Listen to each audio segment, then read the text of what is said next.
फलटणचे तहसीलदार अभिजित जाधव यांनी केली पूरग्रस्त भागाची पाहणी। पाटबंधारे विभागाला दिल्या सतर्कतेच्या सूचना।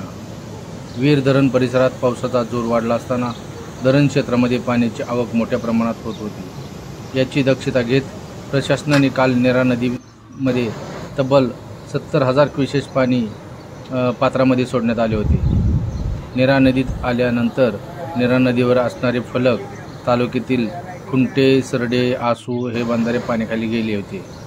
त्यामुळे कोणतीही जीवितहानी अथवा अपघात घडू नये याची दक्षता फलटणच्या प्रशासनाने घेतली असून फलटणचे तहसीलदार डॉक्टर अभिजित जाधव असल्यामुळे पाण्याची पातळी कमी झालेली आहे।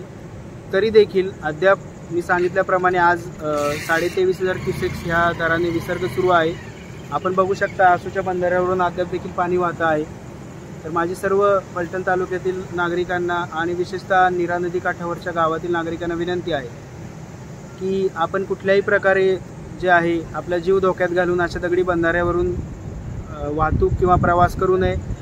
त्याचप्रमाणे नदी पात्रात उतरण्याचा प्रयत्न करू नये। आपली जनावरांना देखील जनावरे धुणं असेल किंवा त्यांना पाणी पाजण्यासाठी देखील नदीमध्ये त्या उतरू नये किंवा अन्य कुठलेही कारण असेल। शिवाय आज आणि कदाचित उद्या आणि परवा दिवशी देखील रविवार असल्यामुळे शाळांना सुट्टी आहे।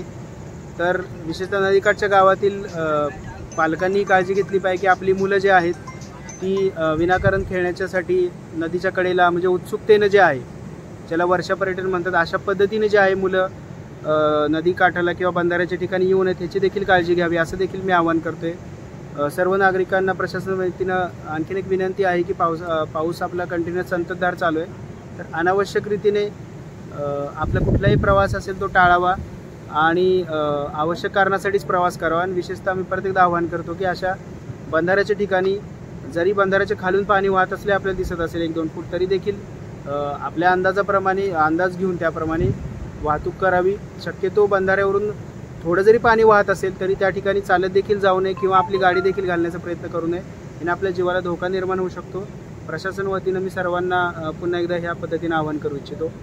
नाही, धरण क्षेत्रात पावसाचा जोर मी म्हटल्याप्रमाणे कमी झालेला आहे, त्यामुळे विसर्ग कमी केला आहे, पण अद्याप देखील पाऊस चालू आहे। आज देखील सातारा जिल्ह्याला 24 तास पूर्ण रेड अलर्ट आहे। त्यामुळे अजून संततधार चालू आहे, फक्त जोर कमी झाल्यामुळे विसर्ग कमी केला आहे। विसर्ग पूर्णपणे थांबवलेला नाही। कदाचित पावसाचं प्रमाण समजा उद्या परवा किंवा आणि 2-4 दिवसात वाढल्यास विसर्ग वाढवू शकतो। त्यामुळे ही खबरदारी जी आहे ती सतत घेणं आवश्यक आहे। अद्याप आपण आता जुलै महिन्यात चालू आहे। आजच बघितलं तर वीर धरण जवळपास 93% भरलेलं आहे, म्हणजे कालच्या तारखेला। नीरा देवधर किंवा गुंजवणी भाटघर ही धरणं जवळपास 74-75% आसपास भरलेली आहेत। ह्यांच्यातून अद्याप विसर्ग सोडण्यात आलेला नाही। भविष्यात ही देखील धरणं पावसाचा जोर असाच चालू राहिल्यास त्या धरणांची पातळी देखील वाढल्यास त्या धरणातून देखील विसर्ग सोडण्याची शक्यता निर्माण होऊ शकते। त्यामुळं प्रशासन आमचं सतर्क आहेच। त्या देखील परत एक नागरिकांना देखील विनंती आहे की प्रशासन आपण सहकार्य करावं आणि अशा वेळी नदीपात्रात किंवा बंधाऱ्यावरून जाणं टाळावं।